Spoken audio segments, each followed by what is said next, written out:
Hello students, welcome to the video class for the subject Basic Electrical Engineering. This subject is for first semester diploma engineering students. So in the basic electrical engineering subject we will start with the fundamental part. So under fundamental part we will cover concept of current flow, concept of source and load. So first from the concept of current flow and concept of source load we will begin the fundamental part of basic electrical engineering. So let's go to the concept of current flow part. Okay, so what is the definition of the electric current? So electric current is defined as the rate of flow of negative charges of the conductor. In other words, the continuous flow of electron in an electric circuit is also called as an electric current. So in simple language you can define it as a electric current is the flow of electrons. The conducting material consists of a large number of free electrons which move from one atom to another atom randomly. So now the next is the unit of current. So what is the unit of current? So mainly the current is represented by a symbol capital I, which is written here capital I, and the unit is the ampere, capital A. So since the charge is measured in coulomb and the time is in second, then the unit of electric current is coulomb per second, or it is represented by ampere. Okay, so here this is a metallic wire, or you can call it as a conductor, and here the red color arrow marks are represented are the representation of the free electrons. So if Q is equal to 1 coulomb, T is equal to 1 second, then I current is the 1 ampere. Okay, so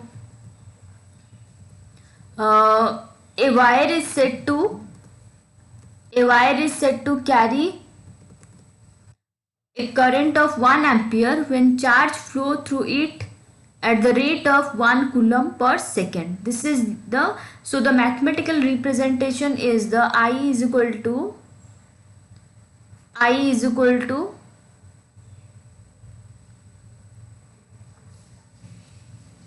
Q by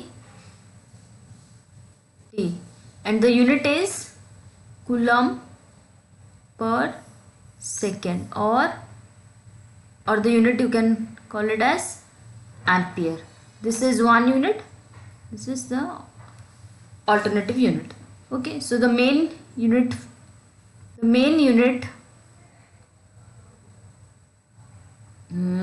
of current is the ampere, or it is represented by coulomb per second. Clear? So the next part is when an electric potential is applied across the metallic wire, the loosely attached free electrons, these are the loosely attached free electrons, okay, they start moving towards the positive terminal of the cell. This continuous flow of electron constitute the electrical current. The flow of current in the wire is from the negative terminal of the cell to the positive terminal through the external circuit. Okay, so see the conventional diagram of flow of current. See, according to the electron theory, when the potential difference is applied across the conductor, some matter flows through the circuit which constitute electric current. So whenever a potential difference is applied across the conductor, then some matter which is occupied inside the circuit, which is some matter which flows through the circuit, constitute the electric current. So it was considered that this matter flows from higher potential to lower potential. That means from positive terminal to the negative terminal of the cell through the external source. So see, this is the metallic wire, this is the cell or battery, and this is the external circuit part. So when the potential difference is applied across the metallic wire, then electrons flow from negative terminal to the positive terminal. So these arrow marks represents the flow of electrons, but some external matter also flows through the external circuit. That matter is represented as flow of conventional current. So here the flow of conventional current represented this arrow, bold arrow, red color arrow mark. So this arrow mark which is flow in the external part of the circuit, this represents the flow of current. So the conventional direction of flow of current is from the positive terminal of the cell to the negative terminal of the cell through the external circuit. The magnitude of flow of current at any section of the conductor is the rate of flow of electron. That means charge flowing per second. So it is mathematically represented by I is equal to Q by T, which I already told you. Okay. So on the basis of flow of charge, the current is mainly classified into two types. So first one is the alternating current and the second one is the direct current. See the alternating current and the direct current. So if this is a axis, so direct current represented graphically like this and the alternating current represented like this. This you already studied. Okay, so this is the representation for direct current. This is the representation for alternating current. Here it is unidirectional and here it is flows in both the direction. Okay, this is the concept of current flow. So the next part is the concept of source. So what do you mean by concept of source?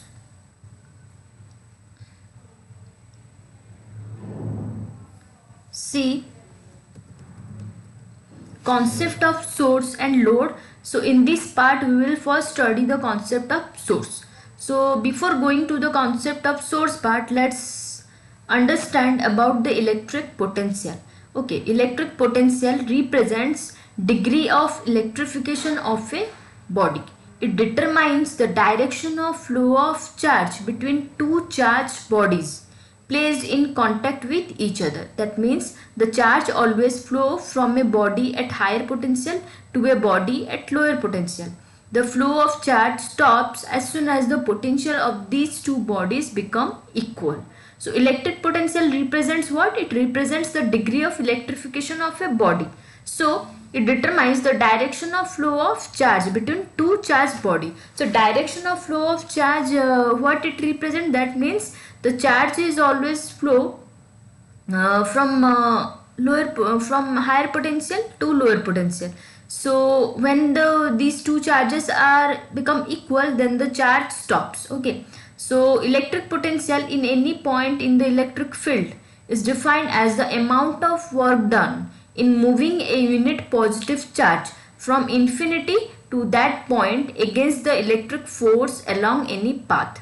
So normally electric potential is represented by B, capital B. So this is the electric potential represented by B, and it is mathematically represented by W by Q. Here W is the work done and Q represents charge. So work done, it is the electric potential is the amount of work done in moving a unit positive, this is plus Q, positive charge from infinity to that point against the electric force along any path. So the unit of electric potential is the volt, represented by V. Okay, so now you clearly understood about the electric potential. So the next is the source. So there are actually two types of source in general, that is one ideal source, another one is a practical source. So an ideal source is a source that can provide an arbitrary amount of energy. The ideal source are divided into two types, that is a voltage source and current source. So it is not possible to construct an ideal source because all voltage and current sources have finite internal resistance. Okay, so we will distinguish between the ideal and practical voltage source, then ideal and practical current source. So in ideal voltage source, An ideal voltage source is a source that maintain a constant terminal voltage no matter how much current is drawn from it. It has the following characteristics. It is a voltage source whose output voltage remains absolutely constant whatever be the value of the output current. Okay, it has zero internal resistance, so that voltage drop in the source is zero. The power drawn by the source is 0. So this is the ideal voltage source. See here, the internal resistance is 0 and the voltage output voltage remains constant, absolutely constant, and power drawn is 0. Okay, the internal resistance is 0, so voltage drop in the source is also 0. So here this is representation of the ideal voltage source. Here resistance is 0, but the practical voltage source may be represented by an ideal source in series with the resistance R. See, this is the representation of practical voltage source. Here the resistance is connected in series. Resistance is connected here. Resistance is connected in series with this source. Okay, so this is the representation of practical voltage source. This is the representation of ideal voltage source. This is the graphical representation. This is the ideal voltage source graphical representation. This is the practical voltage source representation. Okay, so here the output voltage remains constant, but here the output voltage is not same as the source due to the presence of the voltage drop across the resistance. Okay, so you clearly understood about the ideal voltage source and practical voltage source. The next part is the